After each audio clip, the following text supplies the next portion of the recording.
আপনি বাংলাদেশত কি চাকরি করিছিলেন? আমি একজন এমবিবিএস ডাক্তার। বাংলাদেশে আমি একটা প্রাইভেট হাসপাতালত চাকরি করছি না।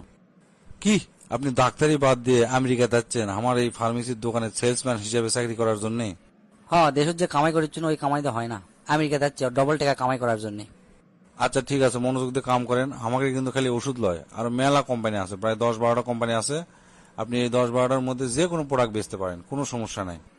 আপনি সেটা নিয়ে চিন্তা করা লাগবে না স্যার, আমি সেই মনোযোগ দিয়ে কাম করবো। এখন সকাল 9টা বাজে, এখন থেকে কাম শুরু করে দেন। সন্ধ্যার সময় আমি আসবো, আসে আপনি ক্যাঙ্কা কি বেচলেন আমি রিপোর্ট নেবো, ঠিক আছে?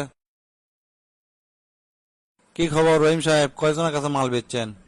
স্যার একজনের কাছে। কি মাত্র একজনের কাছে মাল বেচছেন? এটি আরো মেলা সেলসম্যান আছে, প্রত্যেকজন 20-30 জনের কাছে বেচে, আর আপনি মাত্র একজনের কাছে বেচছেন? এল্লা কাম করলে হবি কোন? তা কয় টাকার বেচছেন আপনি? 92,95,600 ডলার। কি হচ্ছে? কয় টাকা আরেকবার কোন তো? Sir 92,95,600 dollar. শুনে তো আমার কানের খোল সব লড়ে উঠলো। তা ভাই এত টাকার কি বেচছেন আপনি? প্রথমে ওই কাস্টমার কাছে আমি ছোট একটা বড়শি বেচছি মাছ ধরার। তারপর কোনো কি একটা বড় আর একটা মাঝারি দুটা বেচছি।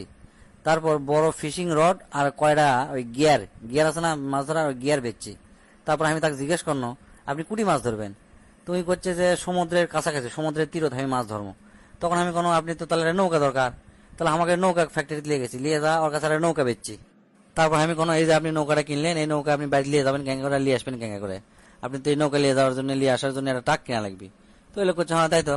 তা আমাকে ট্রাক ফ্যাক্টরি নিয়ে গেছি, নিয়ে যাওয়ার কাছে একটা ট্রাক বেচছি। ট্রাক বেচার পরে আমি কোনো যে আপনি মাছ ধরতে হয়তো যদি রাত হয় তাহলে থাকবেন কুটি, আপনি তো তাবু কিনা লাগবে। তো হচ্ছে হ্যাঁ তাই তো। তো আমাকে তাবু ফ্যাক্টরি নিয়ে তাবু বেচছি। তাবু বেচে মোট বিল হচ্ছে 92,95,600 ডলার। আপনার কথা শুনে তো আমি টাসকি লাগে কেন? একটা সামান্য একটা বড়শি কিনবার আসলে আপনি তাকে এত কিছু কিনালেন, এটা কেঙ্গা করে সম্ভব? না স্যার, আমি তো বসি কিনবার আসেনি। ওর খুব মাথা ব্যথা করছে, প্যারাসিটামল কিনবার আসছিল। আমি তাকে বুঝানো যে ঠান্ডা মাথায় বড়শিদের সমুদ্র মাছ ধরলে আস্তে আস্তে মাথা ব্যথা ভালো হয়ে যায়, তারপরে এই কাহিনী। ভাই সত্যি করে কোন তো, আপনি কি সত্যি বাংলাদেশের ডাক্তার আসলেন না অন্য কাম করেছিলেন? এটা কেঙ্গা করে সম্ভব ভাই, এত টাকার মাল একদিনে বেঁচে ফেলে দিছেন? এল্লা কি কথা করছেন স্যার, আমি সত্যি ডাক্তার আসনো। আর এই কাম আর ওই কাম তো একই স্যার। ওই প্রথমে আমার কাছে যখন একটা রুগী আসে, আমি মিথ্যা না আগে কথা কম আসে, কথা কয় বুঝবো ওর টেকা ক্যাঙ্কা আছে। তারপরে কমপক্ষে আমি 6টা পরীক্ষা দেবো প্যাথোলজিক্যাল। প্রথমে দেবো ইকো, তারপর ECG, CT scan, X ray, MRI, আরো যদি থাকে আরো দেবো।